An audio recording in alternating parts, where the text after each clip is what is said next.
O trabalho que eu comecei com essa aluna, a Scarlett Farias, foi uma ideia que surgiu, que o meu filho trouxe para mim.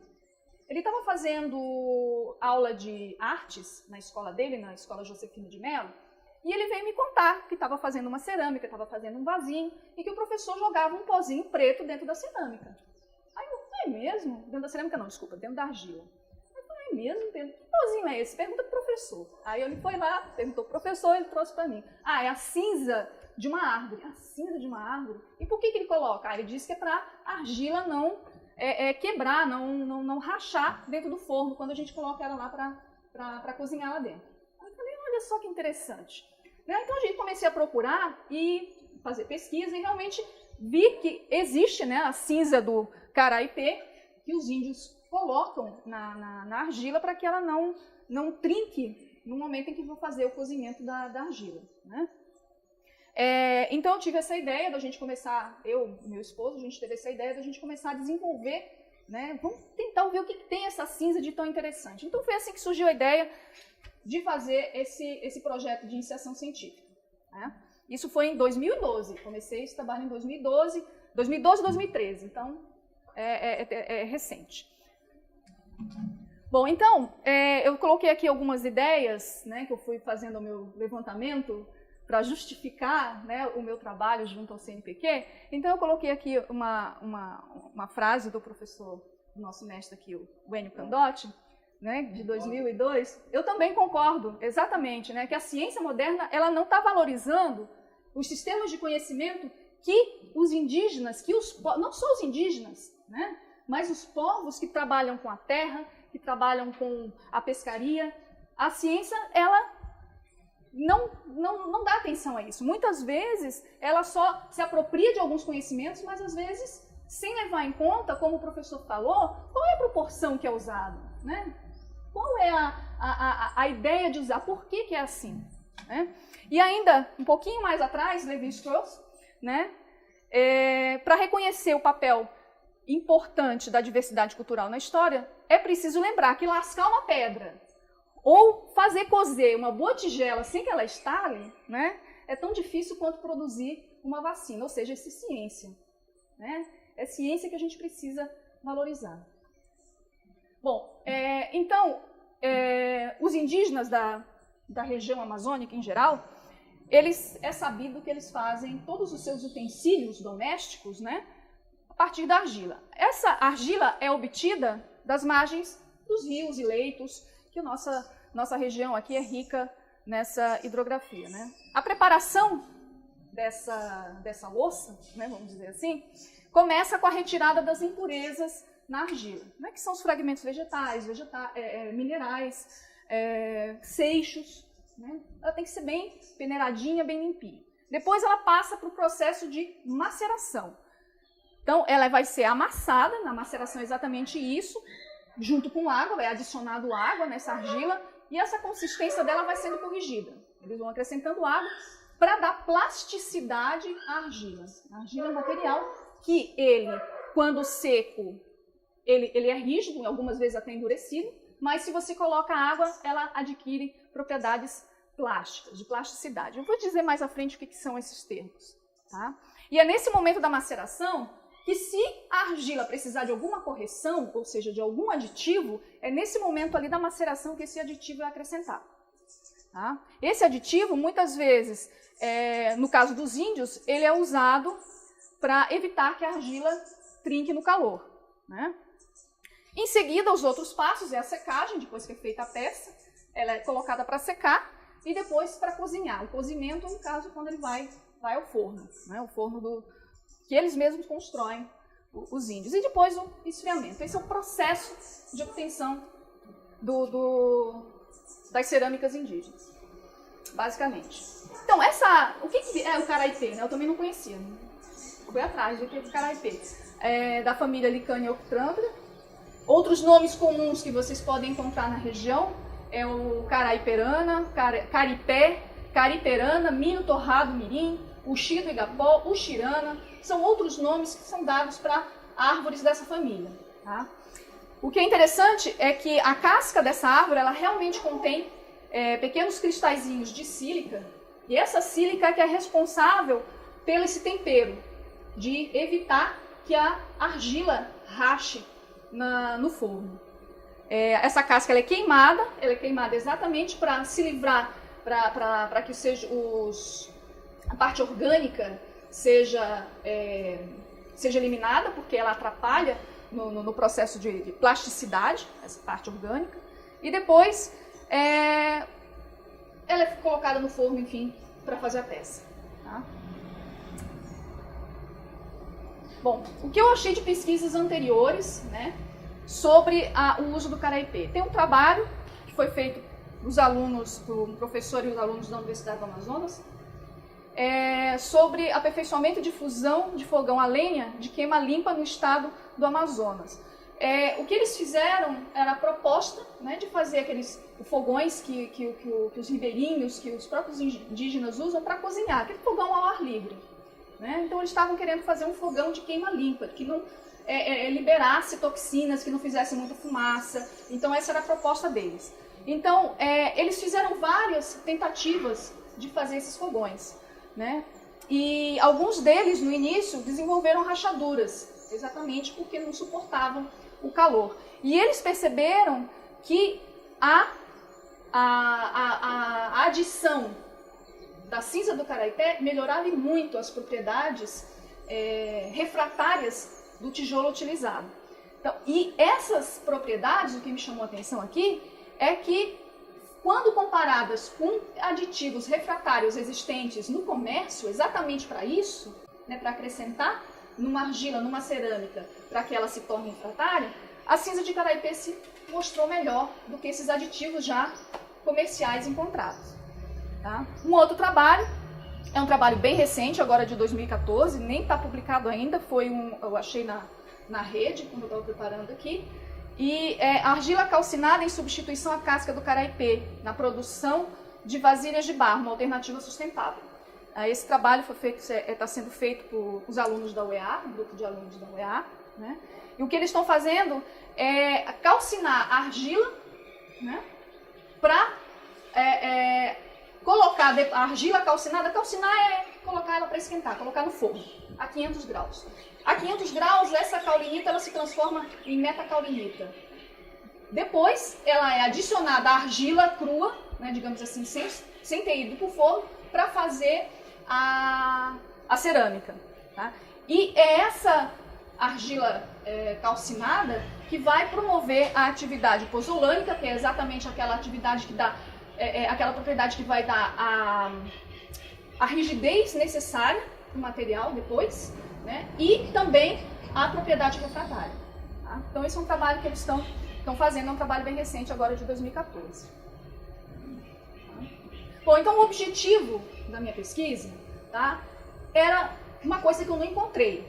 Ninguém nunca caracterizou, nunca fez uma difração de raio-x dessa cinza. Isso foi a primeira coisa que eu pensei, né? Vamos fazer uma difração de raio-x dessa cinza, vamos ver o que tem ali dentro que transforma ela nesse aditivo tão interessante. Tá? Então, nossos objetivos são realizar medidas de fração de raio-x na cinza, determinar a estrutura da cinza usando o método de Rietveld, que eu vou explicar para vocês aqui o que se trata. Tá? É um método que nos permite refinar os parâmetros estruturais, supondo que ela seja cristalina, ou que pelo menos ela tenha uma componente cristalina, e a partir dessa componente cristalina a gente determina parâmetro de rede, tamanho de cristalito, né? E o refinamento Rietveld nos permite fazer isso. E claro, por fim, seria o nosso objetivo final, encontrar um substituto da cinza para aplicação na indústria, de refratários até. Né? É claro que a gente não... O fato de se usar a cinza da casca de uma árvore, né, envolve todo o impacto ambiental. Você tem que pegar a árvore, você precisa queimar a árvore, né, para usar a cinza. Então, é uma atividade que eu acho que não deve, digamos assim, ser, ao meu ver, ela não deve ser incentivada, né, por motivos óbvios. Então, é sempre interessante a gente saber como podemos substituir, então, a cinza do caraipê e ter o mesmo efeito, porque o que já se sabe é que os componentes, os aditivos que já existem na indústria não são tão eficazes quanto a cinza de caraipê. Tá? Bom, então vamos pegar agora alguns conceitos básicos para a gente entender melhor o trabalho, tá? Bom, o que é argila, né? Para começar. Argila é terra, material terroso natural, que quando a gente mistura com água, ela adquire plasticidade, tá? Essa plasticidade é a capacidade que o material tem de sofrer deformação sem se quebrar, ou seja, você consegue amassar, você consegue deformar, e quando você larga ela, você tira a força, você aperta e você tira a força, libera ela da força, ela mantém aquela forma dela. É o que a argila faz. Todo mundo que já brincou com argila sabe disso, certo? Os argilominerais, né, as argilas, ela é constituída por argilominerais. Os argilominerais são aluminosilicatos hidratados, tá? Dispersos em partículas finas, que vão exatamente dar a plasticidade quando misturado com a água. Os principais argilominerais são a caulinita, a aloisita, pirofilita, a montemorilonita, mica, ilita, e tem outros todos, vários itas aí, tá? Bom, e a cerâmica? A cerâmica, ela é obtida a partir da modelagem, da secagem e do cozimento da argila. Depois que a argila passa por todo esse processo, passa a ser chamado de cerâmica, tá? Inclusive com adição de aditivos, tá? Bom, então, os materiais que a gente usou aqui nesse trabalho.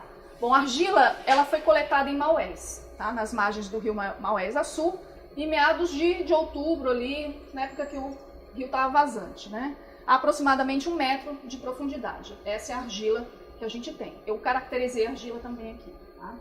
A cinza da casca do caraipê, da mesma forma que a argila, ela foi cedida pelo professor Mário Niamuda, da Escola Josefina de Mello, que ele é o professor de artes lá, ele que trabalha com essa argila e com essa cinza. Então ele gentilmente cedeu o material para a gente fazer a pesquisa, tá? Então eu realmente não consigo dizer a procedência da casca do caraipê, de que região essa casca foi tirada. Está sendo uma lacuna no trabalho que eu preciso preencher. Tá? Bom, quais são os métodos que eu vou utilizar nesse trabalho? Agora começa a entrar a física. Tá? O principal método que a gente usou aqui foi a difração de raio-x, que vem a ser a difração de raio-x. Para começar, difração é um fenômeno de interferência de ondas. Acontece com qualquer onda. Onda mecânica, ondas na água, onda numa corda, tá? Basicamente, né, aqui eu tenho a representação de uma onda. Vocês podem pensar, parece uma ondinha numa corda. Tudo bem, pode pensar, uma onda numa corda, tá? Então aqui tem os elementos de uma onda, o comprimento de onda, a amplitude dela é o quanto que ela sobe aqui no eixo X. O comprimento de onda é a partir do momento em que ela começa a se repetir. Então aqui, ó, por exemplo, eu tenho um comprimento de onda aqui, depois ela sobe, o máximo positivo, o máximo negativo, depois ela vai se repetindo, tá? Esse pedacinho a gente chama de comprimento de onda. Então, se eu tenho duas ondas, tá? Onda 1 e onda 2, elas estão se propagando através do mesmo meio e se encontram. Se elas se encontrarem, esse máximo com esse máximo, eu tenho uma interferência construtiva. Elas vão se somar. Então, eu vou ter o dobro da amplitude aqui. Tá? O dobro dessa amplitude. Supondo que elas tenham a mesma amplitude, né? Agora, pode acontecer de que um máximo encontre o mínimo da outra. Aí, o que vai acontecer? Quando o máximo encontra o mínimo da outra? Interferência destrutiva. Elas se cancelam. Essa amplitude com essa amplitude, cancela. Tá? Aí vou ter nada. Vou ter a corda retinha. Tá? Esse é o princípio básico do fenômeno de interferência. Aqui eu botei uma foto das Ilhas Sanduíche do Oceano Pacífico. Então vem essas ondas do mar, elas encontram as ilhas e a gente pode observar aqui um padrão de difração, onde você tem onda, alguns pontos você tem onda, outros pontos você não tem onda. Tá liso. Então tem um padrão de interferência ali quando elas se encontram. Tá? Então, a gente só consegue observar esse fenômeno de interferência não é em qualquer situação, tá? Por exemplo, aqui. Se essas ilhas fossem muito pequenininhas, vocês concordam comigo que a onda do mar ia passar e não ia acontecer nada, a gente não ia observar isso aqui, tá? Bom, Vamos tentar fazer uma coisa mais... pensem lá no rio, nas margens do rio, chega aquela ondinha, né? A gente está lá na margem do rio, chega a ondinha. Se você tem uma pedra bem pequenininha e a ondinha chega, a onda passa por cima, não tem problema nenhum. Se você coloca uma pedra bem grande ali na beira, o que vai acontecer com a ondinha? Ela vai bater na pedra, vai se espalhar, vai interferir com aquele obstáculo. Então, o que a gente precisa ter para observar esse fenômeno de difração é que o obstáculo ele tem que ser capaz de dispersar a onda. Ele tem que ter uma dimensão aproximada com o comprimento de onda da onda que está batendo nele. Porque se for muito pequeno, a onda vai embora. Não vai sentir, não vai perceber a presença dele. Tá? Então a gente tem que ter essa condição. O comprimento de onda da onda, ela tem que ser da mesma ordem de grandeza do obstáculo em si. Tá? Então esse é o princípio básico da difração de raio-x. Raio-x é a nossa onda. É a nossa radiação eletromagnética que a gente usa para estudar materiais. Tá? Então aqui eu só tenho uma ideia básica do que está acontecendo com o raio-x quando ele incide no material. Isso aqui eu estou representando o material, os átomos do material. É um material cristalino. Material cristalino, a característica dele é que os átomos eles estão organizados no espaço, tem uma estrutura organizadinha. A partir do momento que você, como se fossem tijolinhos, são todos iguais, empilhadinhos, certo? Isso é uma estrutura que a gente chama de cristalina. Todo mundo pensa assim, em cristal, pensa imediatamente num copo lindo, né? Cristalino, nossa, é cristalino. Na verdade, aquele copo de cristal ele não é cristalino, em termos físicos. Na verdade, ele é até um amorfo, né?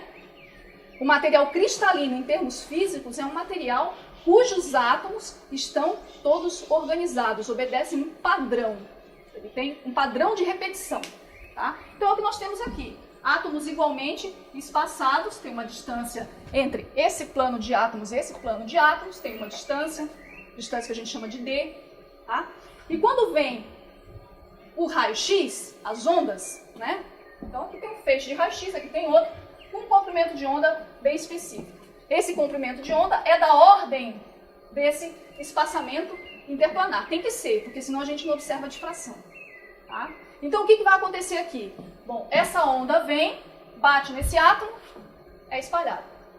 Essa outra onda vem, bate nesse daqui e é espalhada. Mas vejam só, existe uma diferença de caminho percorrida entre esse raio de cima e esse de baixo. Vocês conseguem perceber?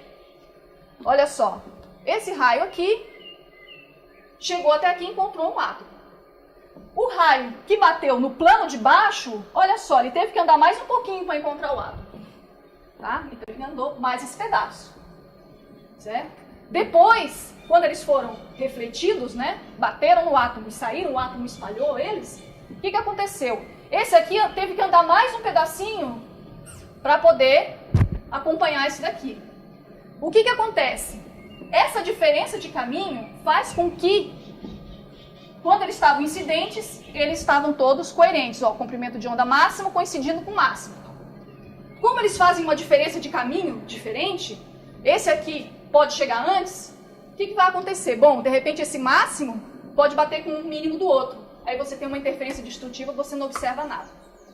Mas, dependendo dessa diferença de caminho aqui, você pode ter que, apesar dele ter percorrido um caminho diferente, ele consegue chegar no mesmo máximo ali, conseguem chegar no mesmo tempo, máximo com máximo. Isso é uma interferência construtiva. Quando isso acontece, por favor, quando isso acontece, essa diferença, de novo, por favor, mais uma vez. Não, é isso. Quando isso acontece, essa diferença de caminho aqui, para que eles tenham uma interferência construtiva, essa diferença de caminho tem que ser um número inteiro do comprimento de onda da radiação. Porque aí, mesmo que ele esteja atrasado, esse raio de baixo, se ele estiver atrasado exatamente de um comprimento de onda, vai dar interferência construtiva, porque máximo com máximo vai coincidir. Se tiver dois comprimentos de onda, não tem problema, máximo com máximo, mínimo com mínimo. Tá? Então, essa é a nossa condição para que tenha interferência construtiva, essa chamada lei de Bragg. Tá? 2D, D é a distância interplanar, seno θ é um ângulo de difração que a gente mede lá no equipamento que a gente usa para fazer difração de raio-x, N é um número inteiro, pode ser 1, 2, 3, e lambda é o comprimento da onda incidente. Tá? Então, a partir disso, a gente começa a tirar informações do material. Vejam só, conhecendo o comprimento de onda da radiação e conhecendo o ângulo que vai acontecer, a posição em que vai acontecer essa interferência construtiva, a gente já pode tirar uma informação importante, que é a distância entre os planos que estão difratando. Tá. Bom, então essa é a cara, tá? Esse é o resultado de uma medida de difração de raio-x. Só um exemplo, tá? Esses picos que aparecem são exatamente aquelas pontos, posições, onde a gente tem interferência construtiva, onde as ondas se somam, elas fazem um pico assim. Quando a gente tem interferência destrutiva, o que a gente vê é só esse ruído aqui, nada. Tá? Então isso aqui é só um exemplo, padrão de difração do alumínio. Tá? Isso aqui é como se fosse uma impressão digital do material. O alumínio tem esse padrão, é a foto dele, a foto da carteira de identidade do alumínio. Tá? É esse padrão aqui. Esses números aqui em cima são os planos cristalinos que estão difratando, onde tem átomos que estão fazendo aquele efeito que eu mostrei para vocês antes, difratando o raio-x que incide. Tá? Essa medida de difração de raio-x, a partir dessa figura aqui, a gente consegue então determinar qual é a estrutura cristalina do material, a partir da posição desses picos, tá? Com um ângulo. A gente consegue determinar se o material tem tensões residuais, se a rede cristalina dele está tensa ou não. A gente consegue determinar tamanho de cristalino, tamanho de cristalito ou tamanho de grão. Tá? Acho que aqui é o momento de fazer uma diferenciação entre grão e partícula. Tá? Quando a gente fala partícula, tanto na física quanto na engenharia de materiais, partícula a gente se refere àquele... Você pega um pó e pega... A gente fala assim, peguei um grão do pó. Não, aquilo dali é uma partícula. O grão ou cristalito, né, é uma região do material em que ele está todo organizadinho. Né? Material policristalino, você pode ter ele organizado assim, aí depois no outro grão ele vai estar assim, no outro grão ele vai estar assim. Mas dentro de uma partícula, você pode ter vários grãos. Tá? E o que a gente mede é exatamente o tamanho do grão, não o tamanho da partícula. O tamanho de partícula a gente tem que ir para outras técnicas. Tá? Bom, isso aqui, eu coloquei aqui como exemplo que aquele material que eu mostrei antes, o alumínio, é cristalino. Então dá aqueles picos lindos lá, tudo bem bonitinho, organizadinho. Isso aqui, essa linha preta, é uma hidroxiapatita. Hidroxiapatita é um material que ele é usado para substituir material cerâmico, muito usado para substituir osso. Ele tem mais ou menos a mesma constituição do osso humano, então ele é bastante usado em prótese. É sempre bastante estudado isso aqui. E o padrão de difração dele, olha só, é amorfo, esse preto aqui. Tá? Ele vai ficando cristalino quando vai aquecendo. A estrutura você vai dando energia à medida que você aquece. A estrutura você vai dando energia para os átomos se organizarem e ele vai ficando cristalino à medida que a temperatura, que você aumenta a temperatura desse tratamento térmico. Tá? Mas o que eu quero mostrar para vocês é que se o material é amorfo, ou seja, se os átomos dele não estão todos bonitinhos organizados, a difração de raio-x vai dar picos como esse, tá? Onde você não identifica exatamente, como nesse caso aqui, os planos cristalinos que estão difratando. Tá? Bom, um outro método que a gente usa, uma outra ferramenta, né, é o método de Hitchell. Isso já é uma ferramenta numérica, já é um programa. Tá? O que ele faz? Nós utilizamos o método de Hitchell para refinar a estrutura. Ele vai fazer uma simulação daquele nosso padrão de difração. Então, notem aqui é só um exemplo. Tá? Em preto, eu tenho um padrão de difração que foi medido de uma amostra. E em vermelho, eu tenho a simulação do Hitchell. Tá? É um programa onde eu entro com dados cristalinos de bancos de dados, distância interatômica, parâmetros de rede, posições atômicas, grupo espacial, uma série de informações que o programa ele vai tentar ajustar através do método de mínimos quadrados o experimental com o teórico. Aí depois ele dá a linha de diferença. Olha, esse refinamento está muito bom, porque a linha de diferença aqui, ó, é praticamente uma linha reta. Tá? Então está um bom refinamento. E o que está aqui em verde e azul é o que o programa ele permite fazer. Ele permite que você diferencie quais são as fases dentro do teu material. Porque o material, por exemplo, lá que eu mostrei do alumínio, é alumínio puro. Mas eu posso ter uma liga, um outro material, que ele é composto por duas fases. Pode ser uma fase de zinco, uma fase de alumínio. Posso ter um material que é composto de dois. Então ele vai apresentar, quando eu fizer a difração de raio-x, ele vai apresentar picos tanto do alumínio como do zinco. Tá? Então o programa ele permite que você diferencie, claro, as fases. Então aqui, uma fase em verde, a outra fase em azul. A soma das duas dá o vermelho, que é o refinamento para esse padrão experimental. Tá? Então isso que a gente faz, o método de Ridgway nos permite fazer isso. Bom, agora partindo para a argila, tá? Propriamente dita, né? A primeira coisa que a gente fez, né, foi o ensaio de granulometria da argila, para saber qual é a constituição dela, do que ela é constituída, né? Então essa análise ela permite estudar o tamanho das partículas e a partir desse tamanho das partículas a gente pode saber qual fração do solo é composta de quê? Se é areia, se é silt, se é argila, né? Porque o solo ele é composto de várias partes. Tá? Então, de acordo com a escala, com o tamanho dos grãos, né, a ABNT ela classifica as frações do solo. Então, pedregulho são as partículas que estão entre 76 e 4,8 milímetros, a parte de pedra do solo, né? A areia está entre 4,8 e 0,05 milímetros. Depois temos o silt e, por último, a argila. A argila, percebam, é a parte mais fina do solo. Exatamente a menor, grãozinhos menores são exatamente de argila.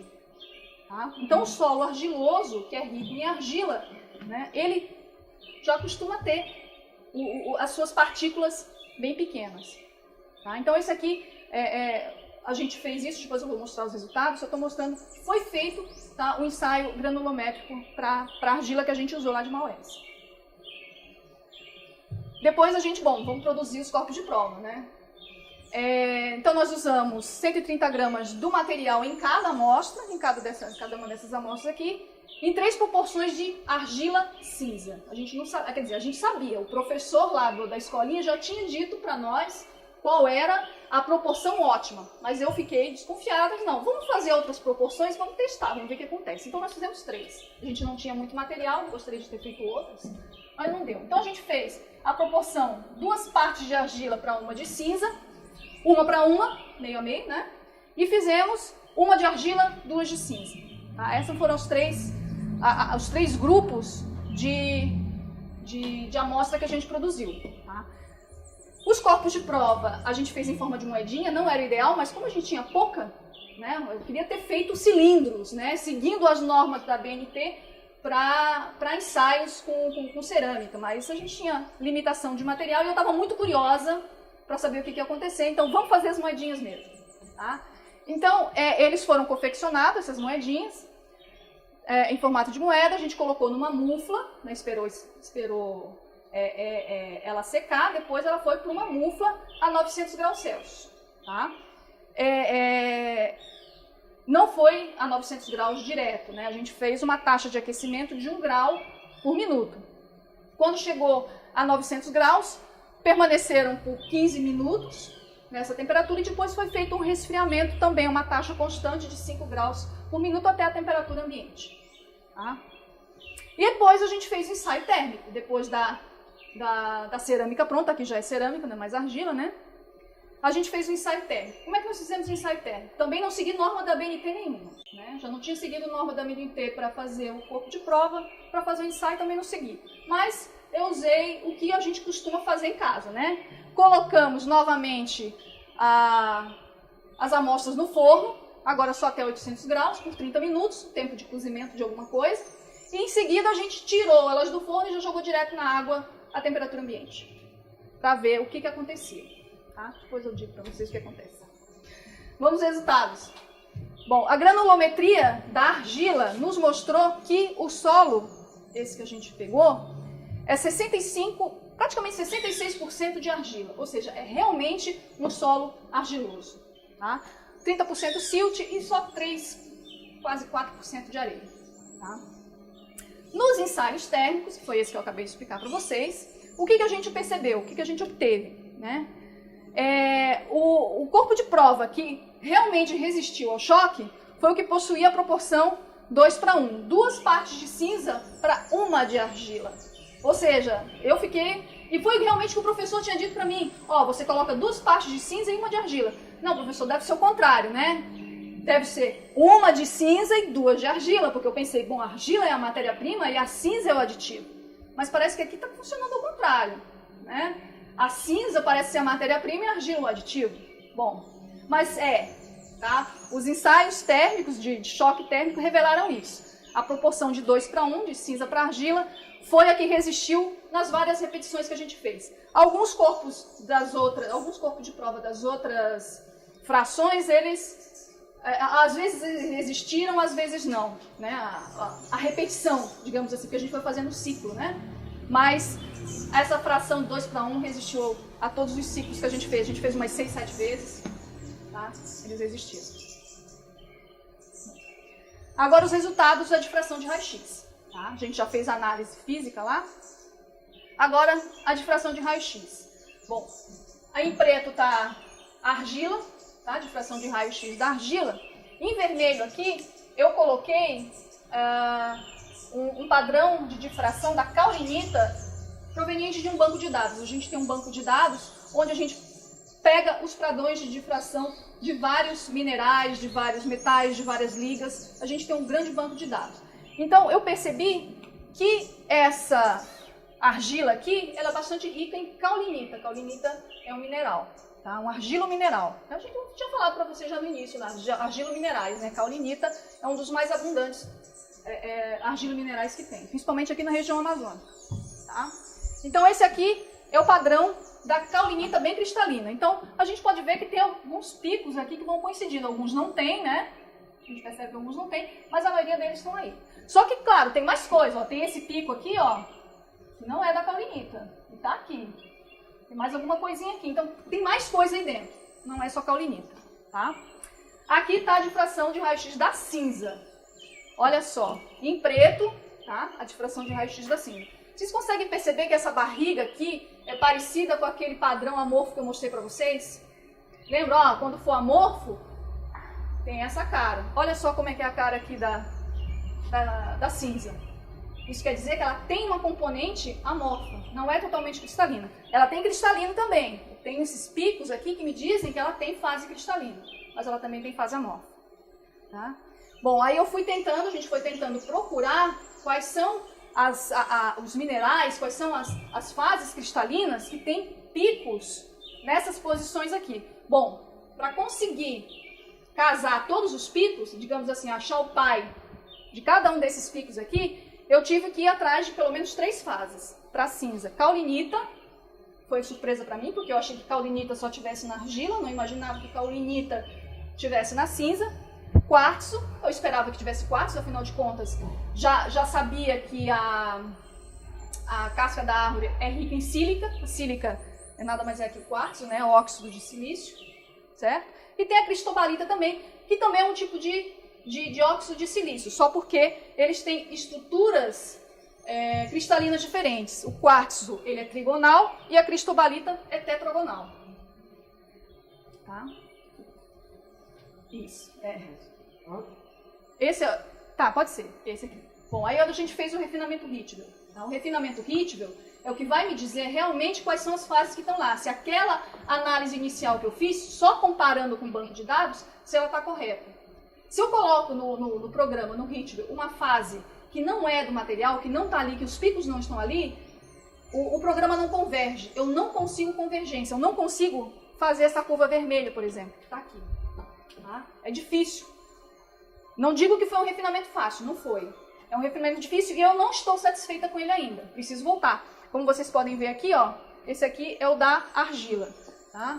Em preto é o experimental e em vermelho é o refinamento. A diferença em verde. Olha só como essa diferença aí está me dizendo que está faltando coisa. Tá? Olha só. Eu preciso de mais uma fase aqui, que tenha pico aqui. Esse pico não está bem satisfeito. Tá? Então, dentro dessa argila, eu tenho mais alguma fase que eu preciso colocar para satisfazer completamente esses picos experimentais, para que esse padrão aqui embaixo dê próximo de zero. Então está faltando, eu não consegui achar ainda. Tá? Trabalho em progresso. Então, pelo Ritvel, pela essa análise Ritvel, feita só com essas duas fases, quartzo e caulinita, né? Então a gente chegou 10% de quartzo e praticamente 90% de caulinita. A argila é praticamente caulinita pura. Tá? Eu também, a partir do refinamento, eu posso calcular o tamanho de cristalito. Tá?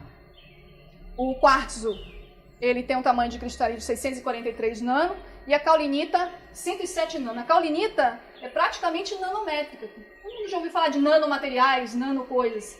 A caulinita, né, ela já está praticamente entrando aqui na classificação de nanomateriais. Ela é um nanomaterial naturalmente, pelo tamanho de cristalito dela. Todos os materiais, quando a gente fala nanomateriais, são aqueles materiais que têm dimensões da ordem de nanômetros. A caulinita, que eu estou usando aqui, ela já tem dimensões de nanômetros. Abaixo de 100, eu já posso considerar como nanomaterial. Ela está em 107 aproximado. Então, ela naturalmente já é nanoestruturada. Agora, a cinza. Tá? Os resultados da cinza para o refinamento que eu fiz. Tá? Pode ver que ainda tem algumas fases. Está faltando fase aqui ainda. Não estou completamente satisfeita também com esse refinamento. E como eu falei para vocês, eu tive que colocar 3 fases para poder refinar essa cinza. O quartzo, a cristobalita e a caulinita. Agora, olha só, 62% de caulinita na cinza. Tá? Então, a cinza, pelos meus resultados, é rica, tão rica em caulinita quanto a própria argila. E a caulinita tem distância Desculpa, esse D, falha minha, eu coloquei D lá. Esse D é tamanho de cristalito. Não é distância interatômica, é tamanho de cristalito. Tá? Tamanho de grão. Então, a cinza, ela também é nano, bastante. Tá? O quartzo da cinza tem um tamanho de cristalito de 41 nanômetros. A cristobalita, 27, a caulinita, 21 nano. Então, é um material nanoestruturado, tá? A cinza. E ela tem uma fase amorfa, aqui, nitidamente. Tá? Eu fiz o cálculo, a gente faz um cálculo simples aqui, só de relação de área. Esse cálculo me deu que esse material é 20% cristalino e 80% fase amorfa. Essa porcentagem aqui está dentro desses 20%, tá? Essas porcentagens de quartzo, cristobalita e caulinita está dentro desses 20%. Esses 80% aí, com difração de raio-x eu não consigo dizer o que é. Por quê? Porque não tem um padrão coerentezinho, bonitinho, com aqueles picos que eu posso determinar. É um padrão amorfo. Eu tenho que usar outras técnicas, tá, para determinar o que tem dentro dessa fase amorfa. Tá? É muito difícil analisar materiais amorfos, que não tem estrutura cristalina definida. Tá? Então aqui eu só coloquei um desenho, né, uma representação das fases, da estrutura cristalina, de como os átomos estão organizados em cada uma dessas fases. Então aqui é a caulinita, tá? Em branco os átomos de alumínio, em verde silício e oxigênio. Aqui, isso aqui é retirado de um programa, tá? Que eu coloco os parâmetros lá, ele me dá esse padrão. Está faltando hidrogênio, porque a caulinita ela é um hidrossilicato, ela tem um hidrogênio também. Então aqui em cada uma dessas bolinhas vermelhas aqui de oxigênio, a gente tem um H. Na verdade, não é só oxigênio, é uma hidroxila que tem aqui. Tá? Bom, então essa é a estrutura da caulinita. É uma estrutura de camadas, é um material que se apresenta em estrutura de camadas. Vocês podem ver, ó, repetição. Tá? É lamelar. É isso devido a essa estrutura lamelar, que ela dá plasticidade, né? A argila ela é altamente plástica, a caulinita. Você acrescenta água, a água consegue passar por dentro desses planos aqui, mas sem destruir a estrutura como um todo. Então você consegue ter uma plasticidade material. a cristobalita e o quartzo, ambos são duas fases, são polimorfos, a gente chama. São os mesmos átomos, silício e oxigênio, só que organizados de forma diferente. Organizados nessa forma a gente tem a cristobalita, organizados nessa forma a gente tem o quartzo. Tá? Então, só para ilustrar para vocês a diferença entre essas estruturas que eu coloquei na cinza. Bom, então, agora a discussão desses resultados. Bom, então, caulinita parece ser, digamos assim, um ponto incomum entre a cinza e a argila. Né? O que é a caulinita? É um silicato de alumínio hidratado, como eu falei para vocês, estrutura lamelar, né? É uma argila mineral. A composição é essa daqui, então, como eu falei para vocês ali, os oxigênios, na verdade, é uma hidroxila, é um H, ela é hidratada. Né? As reações que acontecem na caulinita.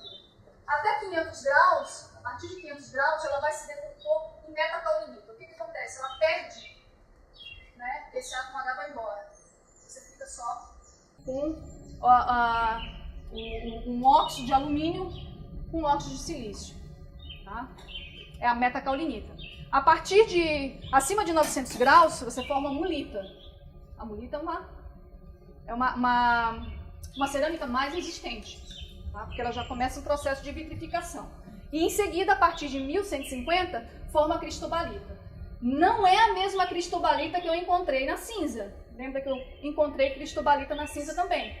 Só que a cristobalita da cinza, ela é tetragonal. Essa cristobalita da cinza tetragonal, ela se forma em 250 graus. Então, justifica o fato da gente encontrar ela na cinza, porque veio da queima do óxido de silício, do quartzo, já presente naturalmente na casca da árvore. Como ela é queimada, ela se transforma em cristobalita. Né? Mas não é essa cristobalita aqui. Essa aqui, a alta temperatura é uma forma cúbica, é diferente. Chamada de cristobalita também, mas ela é diferente. Tá? Quais são as propriedades e aplicações da caulinita? Ela dá plasticidade, como eu já tinha falado para vocês na etapa de conformação, que é naquela etapa lá de maceração. E ela é muito utilizada na fabricação de cerâmica branca e refratários. Exatamente devido ao alto teor de alumina que ela tem. Né? Tem bastante alumina. Alumina é esse óxido de alumínio, a gente chama de alumina. Tá? É esse que dá a propriedade refratária da caulinita. Bom, quanto à granulometria, quanto mais fino for o tamanho dos grãos, né, que eu mostrei ali para vocês, tamanho de cristalito da ordem de nano, né? Quanto mais fino for a granulometria, maior a plasticidade, né? A gente vai ter as partículas que, a princípio, quando estão secas, elas têm uma grande atração, elas não vão se deslocar uma em relação às outras. Quando você acrescenta água, quando você umedece, né, elas vão ser envolvidas, cada uma dessas partículas é envolvida por uma camada de água, né, e você passa a ter plasticidade. Claro que quanto menor o tamanho dessas partículas, mais você vai ter, a plasticidade vai ser maior, porque mais partículas vão estar envolvidas. Tá? Bom, qual é a conclusão que a gente chega disso tudo? Tá? Qual é a conclusão? Bom, a presença de caulinita e a baixa granulometria da cinza, que eu mostrei para vocês que é toda nanométrica, parece ser a chave, né, para essas propriedades refratárias. Porque o que a gente coloca? A gente coloca 2 porções de cinza para uma de argila. A cinza já é rica em caulinita, e é a caulinita que dá essa propriedade refratária. Né? Então, parece, não estou afirmando, não estou querendo afirmar ainda, preciso fazer mais testes, como medida de fluorescência de raio-x. Tá? Essa medida de fluorescência de raio-x, ela permite a determinação dos elementos químicos presentes na cinza. Tá? Eu vou poder determinar se realmente essa cinza tem alumínio. Estou desconfiada do alumínio na cinza.